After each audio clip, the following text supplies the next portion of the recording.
ಎಲ್ಲರಿಗೂ ನಮಸ್ಕಾರ. ಪ್ರೀವಿಯಸ್ ವಿಡಿಯೋದಲ್ಲಿ ಪ್ರೋಗ್ರಾಮ್ 3 ಬಗ್ಗೆ ಡಿಸ್ಕಸ್ ಮಾಡಿದ್ವಿ. ಅಕ್ಯೂಡಿಯಂಗ್ ಅಲ್ಗಾರಿದಮ್ ಬಗ್ಗೆ ಡಿಸ್ಕಸ್ ಮಾಡಿದ್ವಿ. ಪ್ರೋಗ್ರಾಮ್ ಬರೆಯೋದು ಹೇಗೆ, ಪ್ರಾಬ್ಲಮ್ ಸಾಲ್ವ್ ಮಾಡೋದು ಹೇಗೆ, ಅದನ್ನ ಪ್ರೀವಿಯಸ್ ವಿಡಿಯೋದಲ್ಲಿ ಡಿಸ್ಕಸ್ ಮಾಡಿದ್ವಿ. ಸೊ ಇವತ್ತಿನ ವಿಡಿಯೋದಲ್ಲಿ ಪ್ರೋಗ್ರಾಮ್ 4 ಅಂದ್ರೆ ಫೈಂಡಿಂಗ್ GCD ಆಫ್ 2 ಇಂಟೀಜರ್ಸ್ ಬಗ್ಗೆ ಡಿಸ್ಕಸ್ ಮಾಡ್ಕೊಂತ ಹೋಗುವ.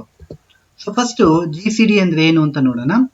So if A and B are 2 integers with at least one of them is non-zero, then the integer d is the GCD of A and B if it satisfies the following conditions.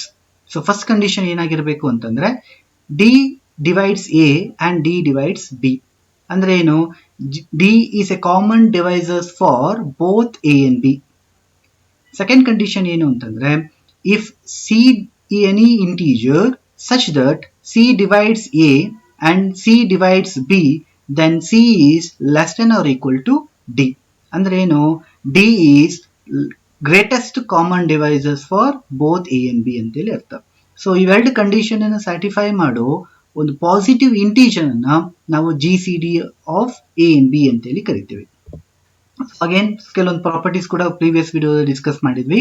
ಅಂದ್ರೆ first ಅದರಲ್ಲಿ ಒಂದು ಕೆಲವೊಂದು properties ಅನ್ನ ಈ program ಅಲ್ಲಿ ಕೂಡ ನಾವು discuss ಮಾಡಬೇಕಾಗುತ್ತೆ, ಅಗೇನ್ ಯೂಸ್ ಮಾಡಬೇಕಾಗುತ್ತೆ. ಸೊ ಹಾಗಾಗಿ ಅದನ್ನ ಇನ್ನೊಂದ್ಸಲ ಅದನ್ನ ರೀಕಾಲ್ ಮಾಡ್ಕೊಳ್ಳುವ.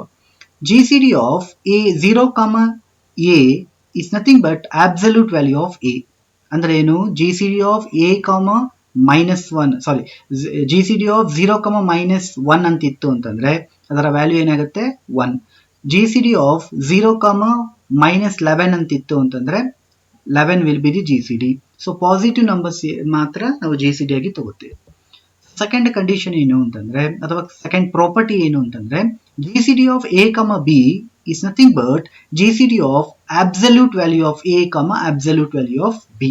ಅಂದ್ರೆ GCD of -7, -11 ಫೈಂಡ್ ಔಟ್ ಮಾಡೋದು ಒಂದೇ, GCD of 7, 11 ಫೈಂಡ್ ಔಟ್ ಮಾಡೋದು ಒಂದೇ ಅಂತ ಹೇಳಿ ಅರ್ಥ. So next the two integers A and B are said to be co-prime ಅಥವಾ ರಿಲೇಟಿವ್ ಪ್ರೈಮ್ ಅಂತ ಕರಿಬೇಕು ಅಂತಂದ್ರೆ the GCD of those two numbers should be 1. ಅಂದ್ರೆ GCD of A, B is equal to 1 ಆಗಿದ್ರೆ then we say that A and B are co-prime ಅಥವಾ relative prime ಅಂತೇಳಿ ಕರಿತೀವಿ. So next if let A and B be two integers with at least one of them is non-zero and D is the GCD of A and B, then there exist an integers x and y such that GCD of A, B is equal to D is equal to AX plus DY. ಅಂದ್ರೆ ಇದರ ಅರ್ಥ ಏನು ಅಂತಂದ್ರೆ GCD of 2 numbers ಯಾವ್ದು ತಗೊಂಡಿರ್ತೀವೋ ಆ ನಂಬರ್ನ we can write it as linear combination ಆಗಿ ಬರಿಬಹುದು. ಅಂದ್ರೆ D ಅನ್ನೋ GCD of A, B ಆಗಿದ್ರೆ ನಾನು D ನ linear combination of A and B ಅಂತ ಬರಿಬಹುದು ಅಂತ ಇದರ ಸ್ಟೇಟ್ಮೆಂಟಿನ ಅರ್ಥ. This representation is called Bezold's inequality ಅಂತ ಕರಿತೀವಿ, and x and y are known as Bezold's coefficient ಅಂತ ಹೇಳಿ ಕರಿತೀವಿ. Bezold's coefficients ಅಂದ್ರೆ x and y, and ಆ ಈಕ್ವೇಶನ್ ಅನ್ನ Bezold's ಐಡೆಂಟಿಟಿ ಅಂತ ಹೇಳಿ ಕರಿತೀವಿ. ಅದನ್ನು ಫೈಂಡ್ ಔಟ್ ಮಾಡೋದು ಹೇಗೆ ಅಂತಂದ್ರೆ ಇದನ್ನೇ ನಾವು ಈ ಲಾಸ್ಟ್ ಸ್ಟೆಪ್ ಈಗ ಬಂತಲ್ವಾ ಸ್ಲೈಡ್. ಸೊ ಆ ಸ್ಟೇಟ್ಮೆಂಟ್ ಏನಿದೆಯೋ ಅದರ ಮೇಲೆ ನಾವು ಪ್ರೋಗ್ರಾಮ್ ನ ಡೆವಲಪ್ ಮಾಡಿರೋದು, ಅಂದ್ರೆ ಪ್ರೋಗ್ರಾಮ್ ನ ಬರೆದಿರೋದು. ಸೊ ಹಾಗಾಗಿ ಈ ಸ್ಟೇಟ್ಮೆಂಟ್ ತುಂಬಾನೇ ಇಂಪಾರ್ಟೆಂಟ್ ಆಗುತ್ತೆ ಈ ಪ್ರೋಗ್ರಾಮಿಗೆ. Let A and B be two integers given, ಅಂದ್ರೆ ಪಾಸಿಟಿವ್ ಅಥವಾ ನೆಗೆಟಿವ್ ಏನಾರಾಗಿರ್ಲಿ ಎರಡು ಇಂಟಿಜರ್ ನಂಬರ್ ಕೊಟ್ಟಿದ್ದಾರೆ A and B ಅಂತ. We should define a sequence. ನಾವು ಒಂದಿಷ್ಟು ಸೀಕ್ವೆನ್ಸ್ ನ ಡಿಫೈನ್ ಮಾಡಬೇಕು. ಯಾವ್ದು RI, QI, SI and TI. ನಾನು ಅದನ್ನ ಹೇಗೆ ಡಿಫೈನ್ ಮಾಡಬೇಕು ಅಂತೇಳಿ ಪ್ರಾಬ್ಲಮ್ ತಗೊಂಡು ನೆಕ್ಸ್ಟ್ ಸ್ಲೈಡ್ ಅಲ್ಲಿ ನಾನು ಎಕ್ಸ್ಪ್ಲೈನ್ ಮಾಡ್ತೇನೆ. ಜಸ್ಟ್ ಈಗ ಆ ಫಾರ್ಮ್ ಯಾವ ತರ ಡಿಫೈನ್ ಮಾಡಬೇಕು ಅನ್ನೋದನ್ನ ನೀವು ನೀಟಾಗಿ ಈ ಸ್ಲೈಡ್ ಅಲ್ಲೇ ಅದನ್ನ ನೆನ್ಪಿಟ್ಕೊಳ್ಳಿ. RI ಶುಡ್ ಬಿ ಡಿಫೈನ್ಡ್ ಹೇಗೆ ಮಾಡಬೇಕು RI ಅಂತಂದ್ರೆ RI -2 RI -1 into QI. QI denotes the quotient with R0 is equal to A and R1 is equal to B. SI ಅಂತಂದ್ರೆ ಏನು, TI ಅಂದ್ರೆ ಏನು ಅಂತಿದೆ. with S0 in a value 1 and S1 in a value 0 and with T0 is equal to 0 and T1 is equal to 1. ಈ coefficients ಏನಿದೆಯೋ ಇದು ತುಂಬಾನೇ important. ಇದ್ರ ಮೇಲೆ ನಾವು ಪ್ರೋಗ್ರಾಮ್ ಬರೆದಿರೋದು. ಸೊ ಹಾಗಾಗಿ ಇದನ್ನ ನೀವು ಚೆನ್ನಾಗಿ ಇಲ್ಲಿ ನೆನ್ಪಿಟ್ಕೋಬೇಕಾಗುತ್ತೆ. Then the Bezold's coefficients are sk and tk, and GCD of a comma b is equal to rk, which is equal to sk into a plus tk into b. So ಇದನ್ನೇ ನಾವು ಈ ರೀತಿ form ಅಲ್ಲಿ express ಮಾಡ್ಬೇಕಂದ್ರೆ linear combination ಅಲ್ಲಿ express ಮಾಡಬೇಕು ಅನ್ನೋದಕ್ಕೆ coefficients ಏನೇನು ಅಂತಂದ್ರೆ ಇಲ್ಲಿ ಕೊಟ್ಟಿದ್ದಾರೆ. ಇಲ್ಲಿ x d is equal to X plus B y ಅಂತ ಇತ್ತಲ್ವ ಇಲ್ಲಿ. ಸೊ ಇಲ್ಲಿ ಎಕ್ಸ್ ಅಂತಂದ್ರೆ ಎಸ್ ಕೆ, ಬಿ ಅಂತಂದ್ರೆ t k, and d is nothing but G C D ಏನಾಗಿದೆ ಆರ್ ಕೆ ಆಗಿದೆ. ಸೊ ಇದನ್ನ ಪ್ರಾಬ್ಲಮ್ ಸಾಲ್ವ್ ಮಾಡುವಾಗ ನಾನು ಅದನ್ನ ಇನ್ನೊಂದು ಡೀಟೇಲ್ ಆಗಿ ಹೇಳ್ತೀನಿ. ಸೊ ಇದನ್ನ ಫೈಂಡ್ ಔಟ್ ಮಾಡಬೇಕಾದ್ರೆ ಎಕ್ಸಿನ value minus S of K ಅಂತ ತಗೊಂಡಿದ್ದೀನಿ, ಎಸ್ ಕೆ ಅಂತಿದ್ದೀನಿ, ಎಸ್ ಆಫ್ ಕೆ ಅಂತ ತಗೊಂಡಿದ್ದೀನಿ. ಯಾವಾಗಿದು ಅಂತಂದ್ರೆ if A is less than 0. Suppose A ಅನ್ನೋ ನಂಬರ್ ನೆಗೆಟಿವ್ ನಂಬರ್ಸ್ ಆಗಿದ್ರೆ ಅಥವಾ ಲೆಸ್ ದ್ಯಾನ್ 0 ಆಗಿದ್ರೆ ಅವಾಗ ಎಕ್ಸಿನ value minus of S of K ಅಂತ ತಗೋಬೇಕು. ಸಪೋಸ್ ಎ ಅನ್ನೋದು ಪಾಸಿಟಿವ್ ನಂಬರ್ ಆಗಿದ್ರೆ X is equal to S of K ಅಂತ ತಗೋಬೇಕು. Next y is equal to minus t of k ತಗೋಬೇಕು. ಯಾವಾಗ if b is less than 0. Less than 0 is nothing but negative number. Or y is equal to t of k if b is greater than 0. b ಅನ್ನೋದೇನು positive number ಆಗಿದ್ರೆ ಅವಾಗ we need to take y value as t of k. ಓಕೆನಾ? So ಇದಿಷ್ಟು ನೀವು ಈ slide ಅಲ್ಲಿ ನೆನ್ಪಿಟ್ಕೋಬೇಕಾಗತ್ತೆ. ಅಂದ್ರೆ last ಇಂದ 3ನೇ ಪಾಯಿಂಟ್ ಮತ್ತೆ ಫಸ್ಟ್ ಲಾಸ್ಟ್ ಇಂದ 2 ಪಾಯಿಂಟ್. ಸೊ ಈ 3 ಪಾಯಿಂಟ್ ನಿಮ್ಗೆ ತುಂಬಾ ಚೆನ್ನಾಗಿ ನೆನ್ಪಿಟ್ಕೋಬೇಕು. ಇದು ಬೇಸ್ ಮೇಲೆ ನಾವು ಪ್ರೋಗ್ರಾಮ್ ಅನ್ನ ಡಿಸ್ಕಸ್ ಮಾಡಬೇಕು. ಸೊ ಒಂದು ಪ್ರಾಬ್ಲಮ್ ನ ತಗೊಂಡು ಅಥವಾ ಒಂದು ಎಕ್ಸಾಂಪಲ್ ನ ತಗೊಂಡು ಈಗ ಹೇಗೆ ಡಿಫೈನ್ ಮಾಡಬೇಕು ಈ ಸೀಕ್ವೆನ್ಸ್ ನ ಅನ್ನೋದನ್ನ ನೋಡ್ಕೊಂಡು ಆಮೇಲೆ ಪ್ರೋಗ್ರಾಮ್ ಪಾರ್ಟ್ಗೆ ಬರುವ. So before going to this example, GCD of 2 numbers find out ಮಾಡೋದು ಮ್ಯಾನ್ಯುಯಲಿ ನಿಮ್ಗೆ ಪ್ರೀವಿಯಸ್ ವಿಡಿಯೋದಲ್ಲಿ ಇತ್ತಲ್ವಾ. ಸೊ ಅದೇ ರೀತಿನೇ ಸಾಲ್ವ್ ಮಾಡಬಹುದು. ಬಟ್ ನಾನಿಲ್ಲಿ ಪ್ರೋಗ್ರಾಮ್ ನಾವು ಹೇಗೆ ಬರ್ತಿದೀವಿ ಆ ಬೇಸ್ ಮೇಲೆ ನಾನು ಇದನ್ನ ಸಾಲ್ವ್ ಮಾಡ್ತಾ ಇದ್ದೀನಿ. ಯಾಕಂದ್ರೆ ಎರಡಕ್ಕೂ ಲಿಂಕ್ ಕೊಡಬೇಕು ಅನ್ನೋ ಕಾರಣಕ್ಕೆ ನಾನು ಪ್ರೋಗ್ರಾಮ್ ಯಾವ ರೀತಿ ಫಾರ್ಮ್ ಅಲ್ಲಿ ಇದೆಯೋ ಅದೇ ತರನೇ ಮ್ಯಾನ್ಯುಯಲಿ ಮಾಡ್ತಿದ್ದೀನಿ. ಸೊ ನಿಮ್ಗೆ ಇದು ಸ್ವಲ್ಪ ಲೆಂತಿ ಇರುತ್ತೆ ಮ್ಯಾನ್ಯುಯಲಿ ಮಾಡೋದು. ಪ್ರೋಗ್ರಾಮ್ ಪಾರ್ಟ್ ಈಸಿ ಆಗುತ್ತೆ compare to previous one. But ಇಲ್ಲಿ ಪ್ರೋಗ್ರಾಮ್ ಪಾರ್ಟ್ ತರನೇ ನಾನು ಮ್ಯಾನ್ಯುಯಲಿ ಸಾಲ್ವ್ ಮಾಡಕ್ಕೆ ಅಂತ ಅನ್ಕೊಂಡಿರೋದ್ರಿಂದ ನಿಮ್ಗೆ ಅಬ್ಸರ್ವೇಷನ್ ಬರೆಯುವಾಗ ಇದನ್ನ ಬೇಕಾದ್ರೆ ಕಾಪಿ ಮಾಡೋದ್ ಬದಲು ನೀವು ಕ್ಲಾಸಲ್ಲಿ ಹೇಗಾಗಿತ್ತು ಆ ತರನೇ ನೀವು ಬೇಕಾದ್ರೆ ಮ್ಯಾನ್ಯುಯಲಿ ಸಾಲ್ವ್ ಮಾಡಬಹುದು. ಇನ್ನೊಂದ್ಸರಿ ಹೇಳ್ತಾ ಇದ್ದೀನಿ, ಜಸ್ಟ್ ಇದು ಪ್ರೋಗ್ರಾಮ್ಗೆ ರಿಲೇಟ್ ಆಗಲಿ ಅನ್ನೋ ಕಾರಣಕ್ಕೆ ಅಥವಾ ಪ್ರೋಗ್ರಾಮ್ ಈ ಪ್ರೊಸೀಜರ್ ಅಲ್ಲಿ ಸಾಲ್ವ್ ಮಾಡಿ ಬರ್ದಿರೋದ್ರಿಂದ ಸೊ ಫಸ್ಟ್ ಅದನ್ನ ಹೇಗ್ ಬರ್ದಿದ್ದಾರೆ ಅನ್ನೋದನ್ನ ಗ್ಲಾನ್ಸ್ ಮಾಡಿ ಆಮೇಲೆ ಈ ಕಡೆ ಹೋಗ್ತಾ ಇದೀನಿ. ಬೇಕಾದ್ರೆ ನೀವು ಮ್ಯಾನ್ಯುಯಲಿ ಬರೆಯುವಾಗ ಅಥವಾ ಎಕ್ಸಾಮ್ ಅಲ್ಲಿ ಬರೆಯುವಾಗ ಕ್ಲಾಸಲ್ಲಿ ಹೇಗಾಗಿದೆಯೋ ಅದೇ ಮೆಥಡ್ ನ ಕೂಡ ನೀವು ಫಾಲೋ ಮಾಡಬಹುದು. ಸಿಂಪಲ್ ಆಗಿ ಪ್ರೀವಿಯಸ್ ಕ್ವಶನ್ ಅಲ್ಲಿ ಸಾಲ್ವ್ ಅಂದ್ರೆ ಪ್ರೀವಿಯಸ್ ವಿಡಿಯೋದಲ್ಲಿ ಸಾಲ್ವ್ ಮಾಡಿದ್ವಿ ಅಲ್ವಾ. ಸೊ ಆ ಮೆಥಡ್ ಕೂಡ ಇಲ್ಲಿ ಸಾಲ್ವ್ ಮಾಡಬಹುದು. ಓಕೆ, ಫಸ್ಟ್ ಬೆಸಲ್ಸ್ ಈ ಕೋಯಿಫಿಷಿಯಂಟ್ ಅಂದ್ರೆ x and y find out ಮಾಡೋದಕ್ಕೆ ಈ ಪ್ರಾಬ್ಲಮ್ ಅಲ್ಲಿ ಸಾಲ್ವ್ ಮಾಡ್ತಿದ್ದೀವಿ. So first we need to define sequence q of i. Q of i ನ ಡಿಫೈನ್ ಮಾಡಬೇಕು.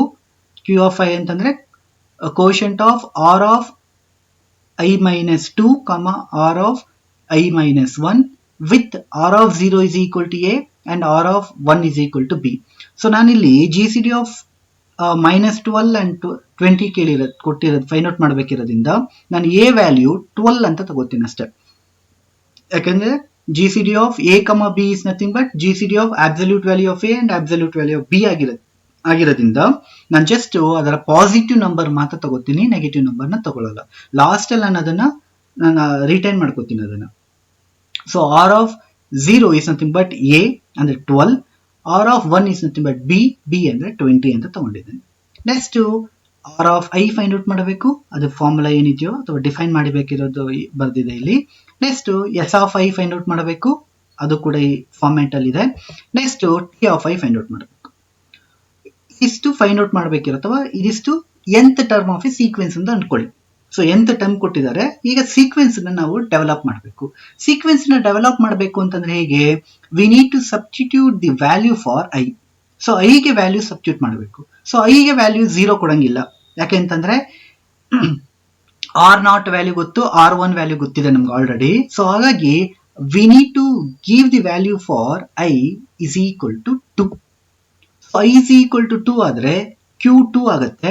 Q2 is nothing but quotient of R of 0, r of 1. So ಇಲ್ಲಿ ಯಾಕೆ 2 ಇಂದ start ಮಾಡ್ತಾ ಇದ್ದೀನಿ ಅಂತಂದ್ರೆ ಆರ್ ಆಫ್ 0 ಮತ್ತು ಆರ್ ಆಫ್ 1 ಗೊತ್ತಿರೋದ್ರಿಂದ ಇಲ್ಲಿ 2 ಕ್ಯಾನ್ಸಲ್ ಹೋಗಿ ಆರ್ ಆಫ್ 0 ಆಗುತ್ತೆ. 2 - 1 1 ಆಗಿ ಆರ್ ಆಫ್ 1 ಆಗುತ್ತೆ. ಸೊ ಹಾಗಾಗಿ ಐ ವ್ಯಾಲ್ಯೂ ಫಸ್ಟ್ ಸ್ಟಾರ್ಟಿಂಗ್ ಅಲ್ಲಿ ನಾವು ಕೊಡುವಾಗ 2 ಇಂದ ಸ್ಟಾರ್ಟ್ ಮಾಡ್ತೇವೆ.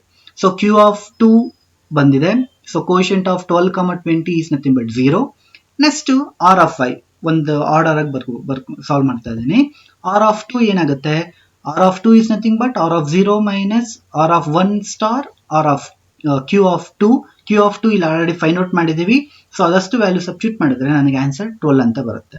Next S of 2 find out ಮಾಡುವ. ಎಸ್ ಆಫ್ 2 ವ್ಯಾಲ್ಯೂ ಇಲ್ಲಿ ಎಲ್ಲ ಕಂಡೀಷನ್ಸ್ ನ ಅಪ್ಲೈ ಮಾಡಿದ್ರೆ ನಂಗೆ ಎಸ್ ಆಫ್ 2 ವ್ಯಾಲ್ಯೂ 1 ಬರುತ್ತೆ. Next T of 2 find out ಮಾಡಿದ್ರೆ 0 ಬರುತ್ತೆ.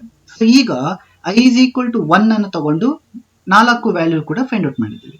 Next I is equal to 3 ತಗೊಳ್ಳುವ. So I is equal to 3 ತಗೊಂಡ್ರೆ ಕ್ಯೂ ಆಫ್ 3 ಆಗುತ್ತೆ. Q of 3 is nothing but quotient of R of 1, R of 2.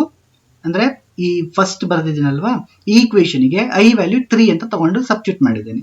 So quotient of 20, 12 ಆಗುತ್ತೆ. 20, 12 is nothing but 1 ಆಗುತ್ತೆ quotient. Next ಹಾಗೆ R 3 find out ಮಾಡ್ತೀನಿ, ನನಗೆ 3 ಬರುತ್ತೆ. Next S of 3 find out ಮಾಡ್ತೀನಿ, -1 ಬರುತ್ತೆ. ಟಿ ಆಫ್ 3 ಫೈಂಡ್ ಔಟ್ ಮಾಡ್ತೀನಿ, 1 ಬರುತ್ತೆ. ನೆಕ್ಸ್ಟ್ ಈಗ ಐ ವ್ಯಾಲ್ಯೂ 4 ತಗೋತೇನೆ. ಸೊ ಕ್ಯೂ ಆಫ್ 4 ಆಗುತ್ತೆ, ಅದರ ವ್ಯಾಲ್ಯೂ 1 ಆಗುತ್ತೆ. Next Q of R of 4 is equal to 4 ಆಗುತ್ತೆ. S of 4 is equal to 2 ಆಗುತ್ತೆ. T of 4 is equal to -1 ಆಗುತ್ತೆ. ಓಕೆನಾ? ಈಗ next again I is equal to 5 ತಗೋತೀನಿ. ಐ ಇಸ್ ಈಕ್ವಲ್ ಟು 5 ತಗೊಂಡ್ರೆ Q of 5 is equal to quotient of R of 3, R of 4 which is equal to quotient of 8, 4 ಆಗುತ್ತೆ. quotient of 8, 4 is nothing but 2. next r 5 find out ಮಾಡ್ತೀನಿ, ನನಗೆ answer 0 ಬರುತ್ತೆ. s of 5 is equal to -5 ಬರುತ್ತೆ. t of 5 is equal to 3 ಬರುತ್ತೆ. ನಾನು ಇಲ್ಲಿಗೆ stop ಮಾಡ್ತೇನೆ. So ಇಲ್ಲಿ ಯಾಕೆ ಇಲ್ಲಿಗೆ ಸ್ಟಾಪ್ ಮಾಡ್ತೀನಿ ಅಂದ್ರೆ ನನಗೆ ಆರ್ ಆಫ್ 5 ನ ವ್ಯಾಲ್ಯೂ ಏನಾಗಿದೆ? 0 ಬಂದಿದೆ. ಸೊ ಆರ್ ಆಫ್ 5 ನ ವ್ಯಾಲ್ಯೂ 0 ಬಂದಿರೋದ್ರಿಂದ ಅಂದ್ರೆ ಆರ್ ಆಫ್ ಐ ನ ವ್ಯಾಲ್ಯೂ ಯಾವಾಗ 0 ಬರುತ್ತೋ ಅಲ್ಲಿಗೆ ನಾವು ಸ್ಟಾಪ್ ಮಾಡಬೇಕು. ಓಕೆನಾ? ಸೊ ಇಷ್ಟ ಬರ್ಕೊಂಡಿದ್ದೀನಿ ಸೀಕ್ವೆನ್ಸ್ ನ. ಇಲ್ಲಿಂದ ಮುಂದಕ್ಕೆ ಹೋಗೋದು ಬೇಕಾಗಲ್ಲ, ಯಾಕಂದ್ರೆ ಆರ್ ಆಫ್ 5 ವ್ಯಾಲ್ಯೂ 0 ಬಂದಿರೋದ್ರಿಂದ. Next R G C D is nothing but R of 4. R of 4 ಅಂದ್ರೆ ಏನು? ಆರ್ ಆಫ್ 5 ನ ವ್ಯಾಲ್ಯೂ ನನಗೆ 0 ಬಂದಿರೋದ್ರಿಂದ ಅದರ ಪ್ರೀವಿಯಸ್ ಸ್ಟೆಪ್ ಅಲ್ಲಿ ಏನ್ ಬಂದಿರುತ್ತೋ that will be the G C D. ಅಂದ್ರೆ R of K previous slide ಅಲ್ಲಿ R K is equal to S K into A plus T K into B ಅಂತ ಇತ್ತಲ್ವಾ. ಸೊ ಅಲ್ಲಿ ಆರ್ ಆಫ್ ಕೆ ಅಂತಂದ್ರೆ R of 4 ಆಗಿದೆ, ಅಂದ್ರೆ K value ಇಲ್ಲಿ 4 ಆಗಿದೆ ಅಂತ ಅರ್ಥ. So G C D is nothing but R of 4 which is nothing but 4. So ಹಾಗಾದ್ರೆ ಎಸ್ ಕೆ ಮತ್ತೆ ಎಸ್ ಟಿ ಕೆ ವ್ಯಾಲ್ಯೂ ಏನಾಗುತ್ತೆ? ಎಸ್ ಕೆ ವ್ಯಾಲ್ಯೂ 4 ಆಗಿರೋದ್ರಿಂದ ಕ್ಲಿಯರ್ಲಿ ಎಸ್ 4 ಆಗುತ್ತೆ. ಯಾವ್ದು ವ್ಯಾಲ್ಯೂ? ಎಕ್ಸ್ ನ ವ್ಯಾಲ್ಯೂ S4 ಆಗುತ್ತೆ. ಹಾಗೆ ವೈ ನ ವ್ಯಾಲ್ಯೂ ಟಿ ಆಫ್ 4 ಆಗುತ್ತೆ.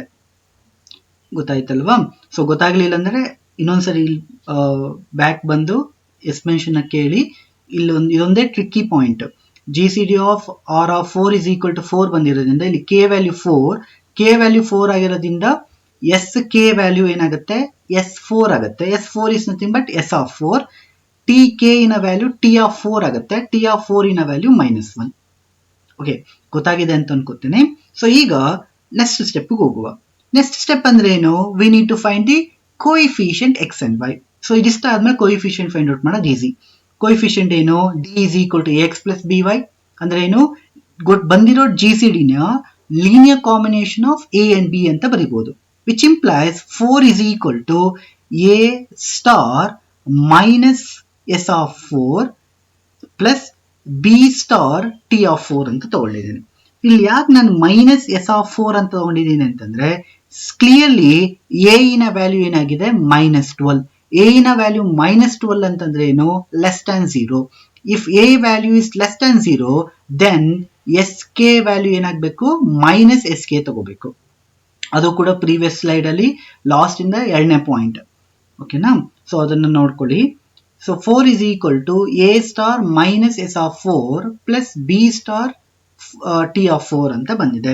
This is known as linear combination of 4 ಅಥವಾ a b ನ 4 ನ linear combination of a and b ಅಂತ ಬರ್ತದೆ. ಒಂದ್ಸಲ ಕ್ರಾಸ್ ಚೆಕ್ ಮಾಡುವ ಕರೆಕ್ಟ್ ಆಗಿ ಬಂದಿದೆಯಾ ಆನ್ಸರ್ ಅಂತೇಳಿ. ಕ್ರಾಸ್ ಚೆಕ್ ಮಾಡಿದ್ರೆ ಏನಾಗುತ್ತೆ, A star S of 4 plus B star S of 4 ಇಲ್ಲಿ ಮೈನಸ್ ಇದೆ. ಸೊ ಈ ವ್ಯಾಲ್ಯೂ ಏನಾಗಿದೆ, ಇಲ್ಲಿ 2 ಮೈನಸ್ 12 ಇದೆ, ಇಲ್ಲಿ ಮೈನಸ್ ಇದೆ. So minus into minus plus ಆಗಿ ಡೈರೆಕ್ಟ್ ನಾನು 12 ಅಂತ ಬರ್ಕೊಂಡಿದ್ದೀನಿ. 2 ಇಂಟು 12 ಅಂದ್ರೆ 24 ಮೈನಸ್ 20 ಆಗುತ್ತೆ, which is nothing but 4. So answer correct ಆಗಿ ಬಂದಿದೆ. ದಿಸ್ ಇಸ್ ಹೌ ಬೆಸೆಲ್ಸ್ ಕೋಎಫಿಷಿಯಂಟ್ ನ ನಾವು ಫೈಂಡ್ ಔಟ್ ಮಾಡೋದು. ಓಕೆನಾ? ಸೊ ಸಪೋಸ್ ಏನಾದ್ರು ಇಲ್ಲಿಂದ ಇದಿಷ್ಟಲ್ಲಿ ಏನಾದ್ರು ಡೌಟ್ ಇತ್ತು ಅಂತಂದ್ರೆ ವಿಡಿಯೋನ ಇಲ್ಲಿಗೆ ಸ್ಟಾಪ್ ಮಾಡಿ ಮುಂದಕ್ಕೆ ಹೋಗ್ಬೇಡಿ. ಇನ್ನೊಂದ್ಸರಿ ವಿಡಿಯೋನ ಕೇಳಿ ಅರ್ಥ ಮಾಡಿಕೊಂಡು ಇಲ್ಲಿಂದ ಮುಂದಕ್ಕೆ ಮೂವ್ ಆಗಿ. ಓಕೆನಾ? ಸೊ ಇದಿಷ್ಟು ಥಿಯರಿ ಪಾರ್ಟ್ ಅಲ್ಲಿ ನಾವು ಫೈಂಡ್ ಔಟ್ ಮಾಡಿ GCD ಆಫ್ 2 ನಂಬರ್ ಹೇಗೆ ಫೈಂಡ್ ಔಟ್ ಮಾಡ್ತೀವಿ, ಅದನ್ನ linear combination of A and B ಆಗಿ ಹೇಗೆ ಎಕ್ಸ್ಪ್ರೆಸ್ ಮಾಡ್ತೀವಿ ಅನ್ನೋದಕ್ಕೆ ಇದು.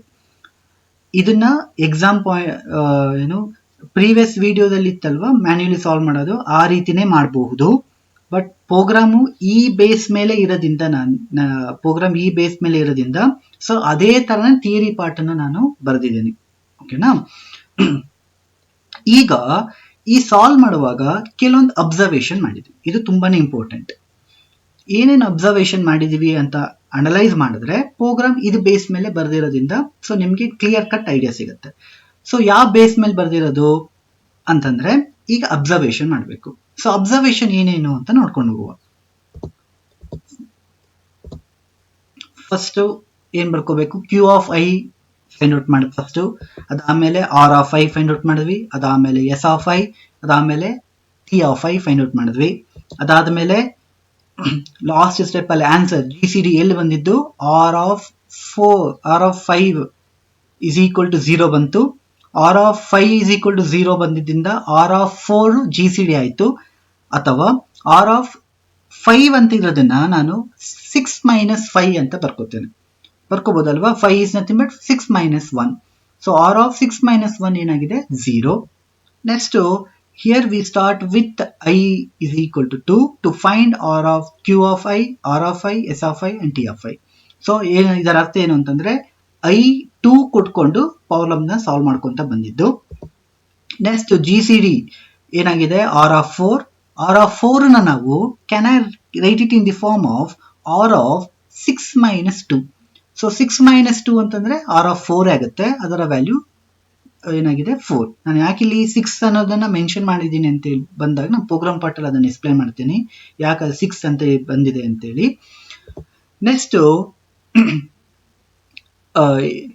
ಎಕ್ಸಿನ ವ್ಯಾಲ್ಯೂ ಏನಾಗಿದೆ, ಮೈನಸ್ ಎಸ್ ಆಫ್ 4. ಯಾಕೆ ಮೈನಸ್ ಎಸ್ ಆಫ್ 4 ಆಗಿದೆ, ಮೈನಸ್ ಎಸ್ ಆಫ್ 4 ಯಾಕಾಗಿದೆ, ಎ ವ್ಯಾಲ್ಯೂ ಲೆಸ್ ದನ್ 0 ಇದರಿಂದ ಮೈನಸ್ ಎಸ್ ಆಫ್ 4 ಆಗಿದೆ. Next T Y is equal to T minus T of 4 ಯಾವಾಗ ಬಿ ವ್ಯಾಲ್ಯೂ ಲೆಸ್ ದನ್ 0 ಇದೆ, ಅಥವಾ y is equal to t of 4 ಆಗತ್ತೆ suppose b is greater than 0 ಆಗಿದ್ರೆ. Next GCD ಅಂದ್ರೆ ಏನು, ax plus by. ಇದನ್ನೇ ನಾವು ಫೈಂಡ್ ಔಟ್ ಮಾಡಬೇಕಾಗಿರೋ ಪ್ರೋಗ್ರಾಮ್ ಅಲ್ಲಿ. ಇಷ್ಟು ಅಬ್ಸರ್ವ್ ಮಾಡಿರುವಂತ ಪಾಯಿಂಟ್ಸ್.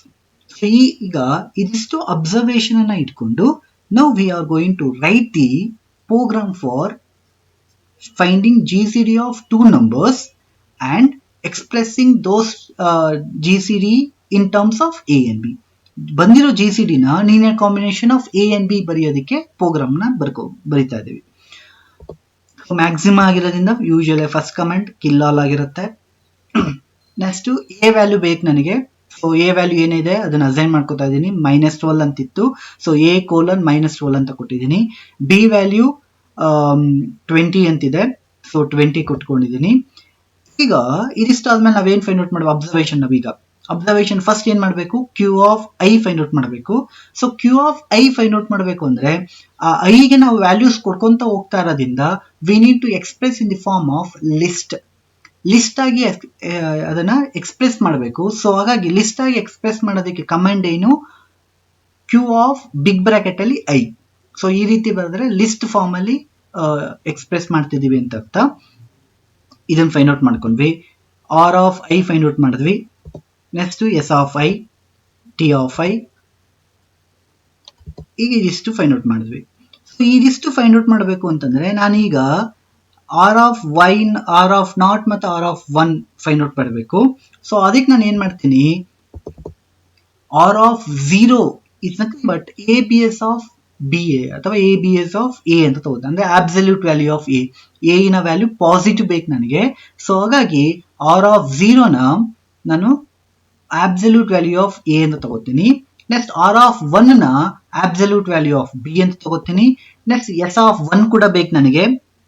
RI ಫೈಂಡ್ ಔಟ್ ಮಾಡುವಾಗ R0 R1 ಬೇಕು. SI ಫೈಂಡ್ ಔಟ್ ಮಾಡಬೇಕು ಅಂದ್ರೆ S1 S0 ಬೇಕು. ಸೊ S1 ಇನ ವ್ಯಾಲ್ಯೂ 0, S0 ಇನ ವ್ಯಾಲ್ಯೂ 1 ಅಸೈನ್ ಮಾಡ್ಕೊಂಡಿದ್ದೀನಿ. ನೆಕ್ಸ್ಟ್ TI ಫೈಂಡ್ ಔಟ್ ಮಾಡಬೇಕು ಅಂದ್ರೆ T0 ಬೇಕು, T1 ಬೇಕು. ಸೊ ಅದರ ವ್ಯಾಲ್ಯೂನ ಅಸೈನ್ ಮಾಡ್ಕೊಂಡಿದ್ದೀನಿ. ಇವೆಲ್ಲ ಯಾಕೆ ಬೇಕು? ಇಲ್ಲಿ QI SI RI TI find out ಮಾಡೋದಕ್ಕೆ ನನಗೆ ಇದಿಷ್ಟು ಇನಿಷಿಯಲ್ ಆಗಿ ಬೇಕು. ಸೊ ಹಾಗಾಗಿ ಅದಷ್ಟನ್ನು ನಾನು ಅಸೈನ್ ಮಾಡ್ಕೊಂಡಿದ್ದೀನಿ. ನೆಕ್ಸ್ಟ್ ಏನ್ ಮಾಡಬೇಕು? ಐ ವ್ಯಾಲ್ಯೂ ಎಲ್ಲಿಂದ ಸ್ಟಾರ್ಟ್ ಮಾಡಬೇಕು ಅಂತ ಹೇಳಿದ್ವಿ ನಾವು. ಐ ವ್ಯಾಲ್ಯೂ 2 ಇಂದ ಸ್ಟಾರ್ಟ್ ಮಾಡಬೇಕು. ಸೊ ಹಾಗೆ ಐ ವ್ಯಾಲ್ಯೂ ಫಸ್ಟ್ ನಾನು 2 ಅಂತ ಹೇಳಿ ಅಸೈನ್ ಮಾಡ್ಕೊತೇನೆ. I:2 ಅಂತ ಕೊಡ್ತೇನೆ. I:2 ಅಂತ ಕೊಟ್ವಿ ಅಂತಂದ್ರೆ ಈಗ ಪ್ರೋಗ್ರಾಮ್ ಪಾರ್ಟ್ ಹೇಗೆ ರನ್ ಆಗುತ್ತೆ ಅನ್ನೋದು ನಾನು ಇಲ್ಲಿ ಎಕ್ಸ್ಪ್ಲೈನ್ ಮಾಡ್ತಾ ಇದ್ದೀನಿ. So I=2. ಸೊ I=2 ಆಯ್ತು ಅಂದ್ರೆ Q2 ಬರುತ್ತೆ, R2 ಬರುತ್ತೆ, S2 ಬರುತ್ತೆ, T2 ಬರುತ್ತೆ. ಇದಿಷ್ಟು ಫಸ್ಟ್ ಲಾಟ್ ಅಲ್ಲಿ ಆಯ್ತು. ಸೆಕೆಂಡ್ ವ್ಯಾಲ್ಯೂ ಬೇಕು ನನಗೆ. ಹಾಗೆ ಮಾಡಬೇಕು ಅಂತಂದ್ರೆ ನನಗೆ ಏನ್ ಬೇಕು? ಐ ವ್ಯಾಲ್ಯೂ ಇನ್ಕ್ರಿಮೆಂಟ್ ಆಗಬೇಕು.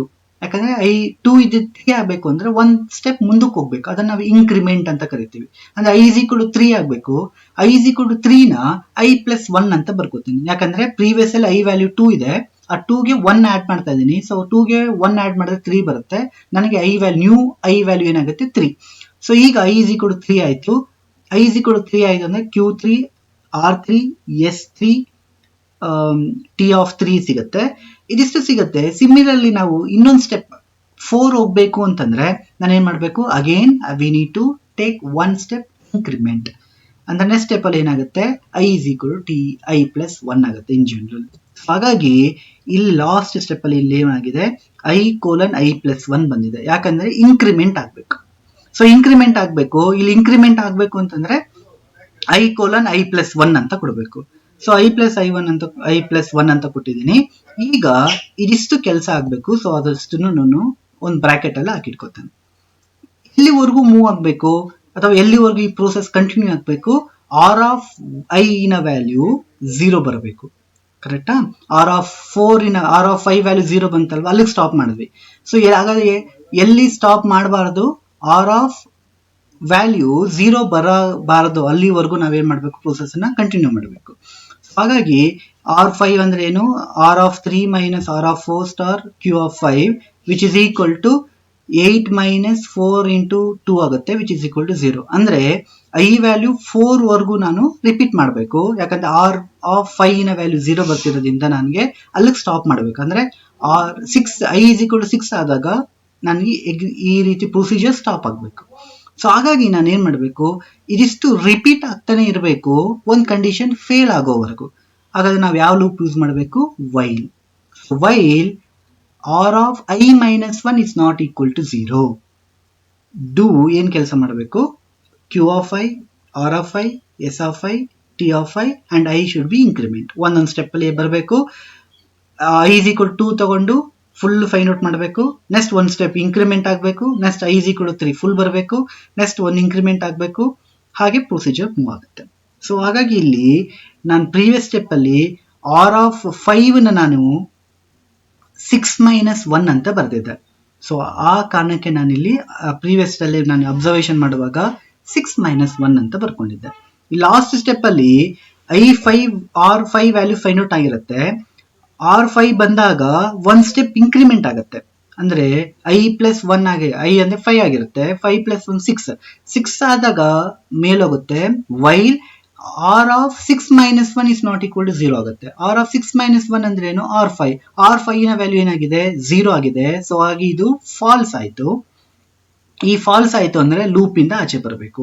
ಸೊ ಲೂಪ್ ಇಂದ ಆಚೆ ಬಂತು ಅಂತಂದ್ರೆ ನಮ್ಮ ಪ್ರೋಗ್ರಾಮ್ ಪಾರ್ಟ್ ಅರ್ಧ ಮುಗ್ದಿದೆ ಅಂತ ಅರ್ಥ. ಓಕೆನಾ? ಈಗ GCD ಅಂದ್ರೆ ಏನಾಗಿತ್ತು? R of 4 ಬಂದಿತ್ತು. R of 4 is nothing but 6-2. So ಇಲ್ಲಿ ಆಲ್ರೆಡಿ ಹೇಳ್ದಂಗೆ ಲೂಪ್ ಇಂದ ಆಚೆ ಬಂದಾಗ I ವ್ಯಾಲ್ಯೂ ಏನಾಗಿರುತ್ತೆ? 6 ಆಗಿರುತ್ತೆ. I ವ್ಯಾಲ್ಯೂ 6 ಆಗಿರೋದ್ರಿಂದ ಸೊ ಕ್ಲಿಯರ್ಲಿ GCD ಅನ್ನೋದು ಏನಾಗಿರ್ಬೇಕು? R of 4. ಆರ್ ಆಫ್ 4 ಬೇಕು ಅಂತಂದ್ರೆ ನನಗೆ ಹೆಂಗ್ ಬರ್ಕೋಬೇಕು ಅದನ್ನ, D colon R of I minus 2. I value 6 ಆಗಿದೆ ಈ ಪ್ರಾಬ್ಲಮ್ ಅಲ್ಲಿ. ಈ ಪ್ರಾಬ್ಲಮ್ ಅಲ್ಲಿ ಐ ಇಸ್ ಈಕ್ವಲ್ ಟು 6 ಆಗಿರೋದ್ರಿಂದ ಸೊ ಕ್ಲಿಯರ್ಲಿ ಅಬ್ಸರ್ವ್ ಮಾಡಿ ಆರ್ ಆಫ್ 6 ಮೈನಸ್ 2 ಆಗುತ್ತೆ. ಐ ವ್ಯಾಲ್ಯೂ 6 ಇರೋದ್ರಿಂದ so R of 4 is nothing but 4. D ಅಂತಂದ್ರೆ G C D. So G C D find out ಮಾಡಿದಾಯ್ತು. ನೆಕ್ಸ್ಟ್ ಏನ್ ಮಾಡ್ಬೇಕೀಗ, we need to find the coefficient X and Y. So X and Y ಹೇಗೆ find out ಮಾಡಬೇಕು, X assign ಮಾಡ್ಕೋಬೇಕು ನಾನು. If A is greater than 0 then S of I minus 2. ಹೇಗಾಗಿ ಇಲ್ಲಿ I minus 2 ಅಂತ ತಗೋತಾ ಇದ್ದೀನಿ ಅಂದ್ರೆ 6 ಮೈನಸ್ 2 ಅಂದ್ರೆ ಏನು, 4. So S of 4 is nothing but S 4. 6 minus 2 ಅಂದ್ರೆ 4 ಆಗುತ್ತೆ. ಸೊ ಇಲ್ಲಿ ಆರ್ 4 ಆಗಿರೋದ್ರಿಂದ ಎಸ್ 4 ಬರಬೇಕು. ಸೊ ಹಾಗಾಗಿ ಪಾಸಿಟಿವ್, ಎಸ್ ಆಫ್ ಪಾಸಿಟಿವ್ ತಗೋಬೇಕು ಯಾವಾಗ, if A is greater than 0, ಅಥವಾ ಎ ಇಸ್ ಲೆಸ್ ದನ್ ಆಗಿತ್ತು ಅಂದ್ರೆ ಮೈನಸ್ ದಿಸ್ ನಂಬರ್ ತಗೋಬೇಕು. ನೆಕ್ಸ್ಟ್ ವೈ ಅಸೈನ್ ಮಾಡ್ತೀನಿ, B is greater than 0 then T of I minus 2 else minus T of 2. Suppose B value greater than 0 ಇತ್ತು ಅಂದ್ರೆ T of I minus 2 ತಗೋಬೇಕು, ಅಥವಾ minus T of thus number ತಗೊಂಡ್ರೆ X and Y value find out ಮಾಡಿದ್ದಾಯ್ತು. So ಇಲ್ಲಿ ನನಗೆ output ಅಲ್ಲಿ ಈ ವ್ಯಾಲ್ಯೂ ಡಿಸ್ಪ್ಲೇ ಆಗಬೇಕು. ಸೊ ಹಾಗಾಗಿ ಇಲ್ಲಿ ಸೆಮಿಕೋಲನ್ ಕೊಟ್ಟಿದ್ದೇನೆ. ಸೊ ಔಟ್ಪುಟ್ ಅಲ್ಲಿ ಡಿಸ್ಪ್ಲೇ ಆಗಬಾರ್ದು ಅಂದ್ರೆ ಡಾಲರ್ ಕೊಡ್ಬೋದು, ಬಟ್ ನನಗೆ ಇಲ್ಲಿ ಔಟ್ಪುಟ್ ಅಲ್ಲಿ ಡಿಸ್ಪ್ಲೇ ಆಗಬೇಕಾಗಿರೋದ್ರಿಂದ ಸೊ ಕ್ಲಿಯರ್ಲಿ ನಾನು ಸೆಮಿಕೋಲನ್ ಇಂದ ಎಂಡ್ ಮಾಡಿದ್ದೇನೆ. ನೆಕ್ಸ್ಟ್ ನನಗೆ ಆನ್ಸರ್ ಬಂದಿದೆ. ಜಿ ಸಿ ಡಿ ಬೇಕಿತ್ತು, ಲೀನಿಯರ್ ಕಾಂಬಿನೇಷನ್ ಆಗಿ ಫೈಂಡ್ ಔಟ್ ಮಾಡೋದಕ್ಕೆ ಎಕ್ಸ್ ಅಂಡ್ ವೈ ಬೇಕಿತ್ತು. ಅದಷ್ಟು ಪ್ರೋಗ್ರಾಮ್ ಅಲ್ಲಿ ಆಗಿದೆ, ಫೈಂಡ್ ಔಟ್ ಮಾಡಿದ್ದೀವಿ. ಈಗ ಒಂದು ಪ್ರಿಂಟ್ ಸ್ಟೇಟ್ಮೆಂಟ್ ಹಾಕಿ ಸ್ಟ್ಯಾಂಡರ್ಡ್ ಒಂದು ಸ್ಟೇಟ್ಮೆಂಟ್ ಬರೆದ್ರೆ ಅಲ್ಲಿಗೆ ಪ್ರೋಗ್ರಾಮ್ ಪಾರ್ಟ್ ಎಂಡ್ ಆಗುತ್ತೆ. So print GCD of A and B is D is equal to A x plus by. So D value ಏನಾಗಿದೆ ಇಲ್ಲಿ 4 ಬಂದಿರುತ್ತೆ. ಸೊ ನಿಮ್ಗೆ ಆನ್ಸರ್ ಹೇಗೆ ಬರುತ್ತೆ ಅಂತಂದ್ರೆ GCD of -12 and 20 is 4 is equal to AX plus BY ಅಂತ ಬರುತ್ತೆ. ಇಲ್ಲಿ ಇದರ ಮೇಲ್ಗಡೆ ಸ್ಟೆಪ್ ಅಲ್ಲಿ ಸೆಮಿಕೋಲನ್ ಕೊಟ್ಟಿರೋದ್ರಿಂದ ಎಕ್ಸ್ ವ್ಯಾಲ್ಯೂ ಮತ್ತೆ ಬಿ ವ್ಯಾಲ್ಯೂ ವೈ ವ್ಯಾಲ್ಯೂ ಇವೆರಡು ಸ್ಟೆಪ್ ಅಲ್ಲಿ ಬಂದಿರುತ್ತೆ. This completes the program part. ಏನಾದ್ರು ಡೌಟ್ ಇದೆ ಅಂತ ಅನ್ಸಿದ್ರೆ ಕಮೆಂಟ್ ಅಲ್ಲಿ ಹಾಕಿ ಅಥವಾ ವಾಟ್ಸಪ್ ಅಲ್ಲಿ ನನಗೆ ಮೆಸೇಜ್ ಮಾಡಿ, ಸೊ ದಟ್ ನಾನು ಅಲ್ಲಿ ಕ್ಲಿಯರ್ ಮಾಡ್ತೇನೆ. ಇಲ್ಲಿಗೆ ಈ ಪ್ರೋಗ್ರಾಮ್ ಪಾರ್ಟ್ ಎಂಡ್ ಆಗುತ್ತೆ. ಹೋಪ್ ನಿಮ್ಗೆ ಅರ್ಥ ಆಗಿದೆ ಅಂತ ಅನ್ಕೋತೀನಿ. ಸೊ ಇಲ್ಲಿಗೆ 4th ಪ್ರೋಗ್ರಾಮ್ ಮುಗಿಯುತ್ತೆ. ಸೊ ಇನ್ನೊಂದ್ಸರಿ ಹೇಳ್ತಾ ಇದ್ದೀನಿ, ಮ್ಯಾನ್ಯುಯಲಿ ಸಾಲ್ವ್ ಮಾಡೋದು, ಪ್ರೀವಿಯಸ್ ಕ್ವಶನ್ ಹೇಗಿತ್ತು ಪ್ರೀವಿಯಸ್ ಪ್ರೋಗ್ರಾಮ್ ಅಲ್ಲಿ ಹೇಗೆ ಸಾಲ್ವ್ ಮಾಡಿದೋ ಅದೇ ರೀತಿನೇ ಸಾಲ್ವ್ ಮಾಡಿ. ಈ ಪಾರ್ಟ್ ನಾನು ಯಾಕೆ ಇದನ್ನ ತಗೊಂಡಿದ್ದೆ ಅಂತಂದ್ರೆ ಪ್ರೋಗ್ರಾಮ್ ಇದೇ ರೀತಿನೇ ಇರೋದ್ರಿಂದ ನಾನು ಥಿಯರಿ ಕೂಡ ಅದೇ ರೀತಿನೇ ಸಾಲ್ವ್ ಮಾಡಿದ್ದೀನಿ. ಯಾಕಂದ್ರೆ ಎರಡಕ್ಕೂ ಲಿಂಕ್ ಕೊಡ್ಬೋದು ಅನ್ನೋ ಕಾರಣಕ್ಕೆ ನಾನು ಇದೇ ಥರನೇ ಎಕ್ಸ್ಪ್ಲೈನ್ ಮಾಡಿದ್ದೀನಿ. ಓಕೆನಾ? Thank you and be safe and happy.